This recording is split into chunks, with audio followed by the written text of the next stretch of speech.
Hello everyone, welcome to Anime No Me, and thank you for joining us for another One Piece video. Unlike pirates and even some Marines nowadays, the Revolutionary Army members don't have a bounty on their head. Now, although they're sought after, they are not targeted by bounty hunters, something that makes many people quite curious about why the world government, and not even the Navy so far, have put a bounty on their members. So in today's video, we're going to talk about the reasons that led the world government to avoid putting a bounty on members of the Revolutionary Army, and what advantage revolutionaries have for not having a bounty on their head. But before we dive into the video, if you're new to the channel, or even if you've watched a bunch of our videos, we'd be absolutely honored if you'd leave us a like, and even subscribe, and maybe leave us a comment letting us know what you thought of the video. It really helps us out, and it keeps motivating us to make more content. And if you'd like to help out the channel in a bigger way, consider sharing this video or another one of your favorites with a friend. But without further ado, let's get into the video. So my friends, as we know, revolutionaries have no bounties or rewards that are posted on their posters. And this is quite different from pirates and even some of the Marines that now that the Cross Guild has issued their bounties. Now, one of the reasons why the Revolutionary Army's members in One Piece don't have a bounty is because they're not considered pirates. While pirates are considered criminals by the Navy and the world government, the Revolutionary Army is an organization that seeks to change the political and social system of the One Piece world and has no interest in committing acts of piracy or other criminal activities. Instead, they fight against injustice and oppression and believe that change must be achieved through peaceful means. Although on some occasions that peaceful way becomes a bit more extravagant, as in the current events in Marijois. Another reason why Revolutionary Army members don't have bounties is because they are a very secretive and mysterious organization. They operate in the shadows, away from the public eye and the Navy, and their true nature, goals, and even membership is probably unknown to most people. So it's quite possible that this is the reason that the Navy may not be aware of its existence or at least all of its activities. And there is no reason to issue bounties to its members. After all, only a few revolutionary members have their identity revealed, being those who commanded the organization, such as Monkey D. Dragon, Sabo, Kuma, Emporio Vonkov, and a few other of the commanders. Furthermore, the Revolutionary Army is quite a powerful organization, and the Navy may not want to risk the safety of its officers by issuing bounty on its members. If the Navy were to issue bounties to members of the Revolutionary Army, it could trigger an even more aggressive response from that organization and increase the likelihood of conflict. However, this doesn't mean that the Revolutionary Army members are any less dangerous or less sought after than,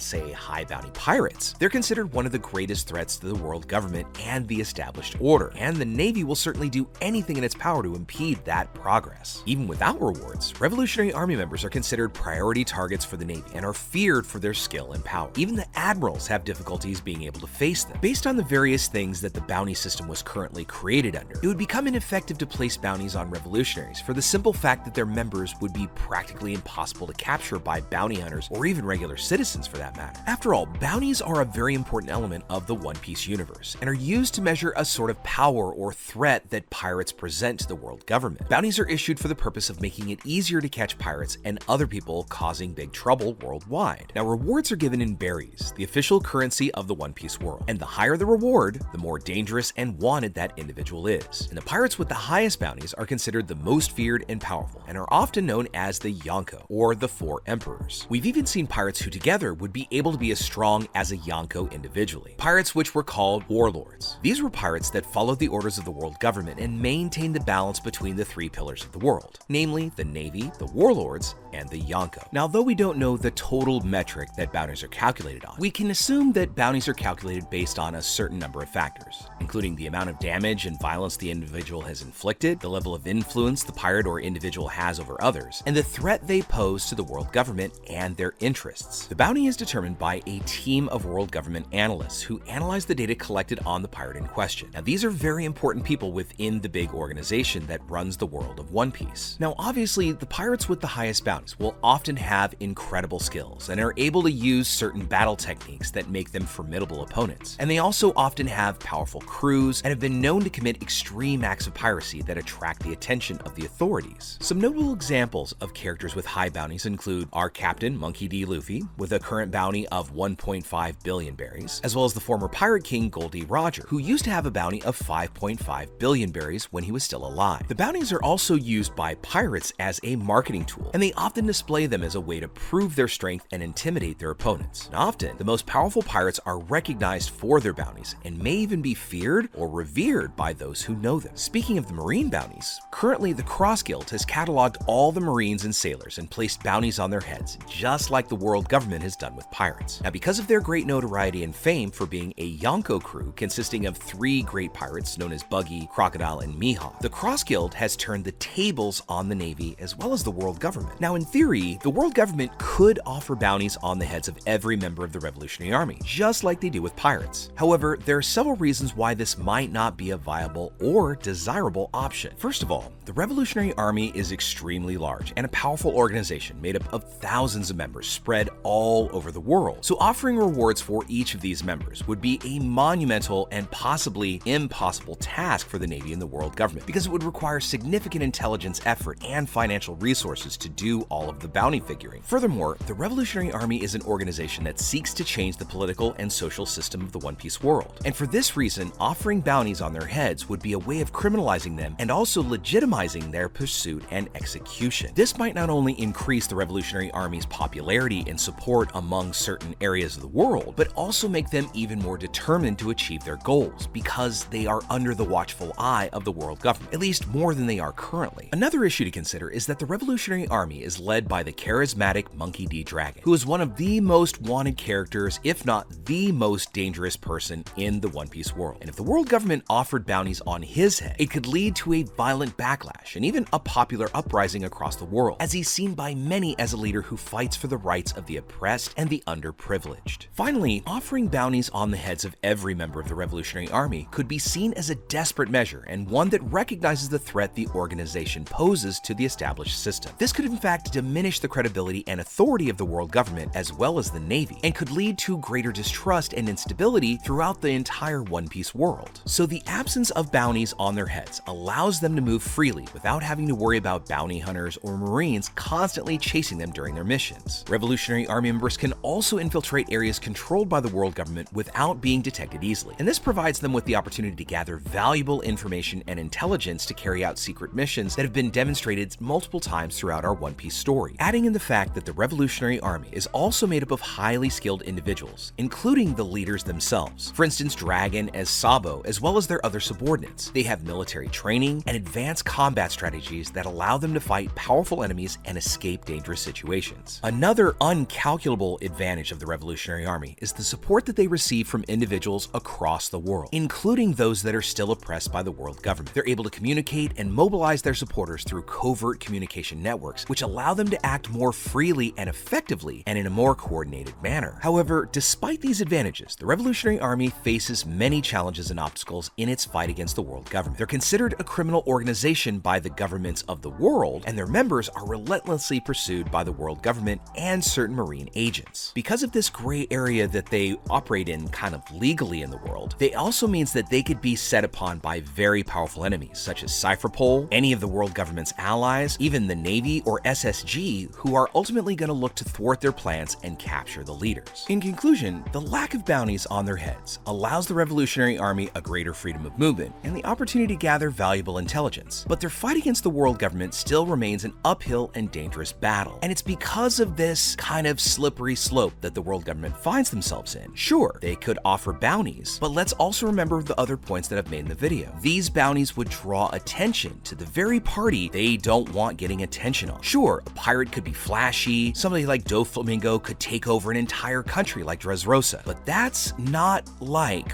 what the Revolutionary Army is looking to do. They are looking to undo the status quo and the system that is currently corrupting the entire world. And that's something that the world government, and more importantly, the world nobles, just couldn't tolerate. But now that we've covered all that, my friends, we'd love to know what you think about it. Why do you think the Revolutionary Army doesn't have bounties? Or is it simply something that just hasn't been revealed by Oda yet? Also, how do you think the Revolutionary Army is going to figure in this final saga of One Piece? Now, in most recent chapters, we've seen some exciting revelations about what happened in Marijois from Sabo and his point of view. But as we learn more and more about the Revolutionary Army, how do you think they're going to factor in? And how do you think other big players, such as Blackbeard, Luffy, and even other people like the Cross Guild, how do you think they're going to react with the Revolutionary Army becoming a much bigger player on the board? Let us know what you think about all that in the comments below. So as we wrap up our video today, we'd like to thank you all so much for watching, especially those of you who've made it with us here to the very end. Be sure you comment on any themes or ideas that you'd like to see in future videos. And also, since you made it this far, give us a like and hit that red subscribe button before you head out to take on the rest of your day. I look forward to seeing all of you in our next video, and let's keep sailing this giant, wonderful sea together. Take care.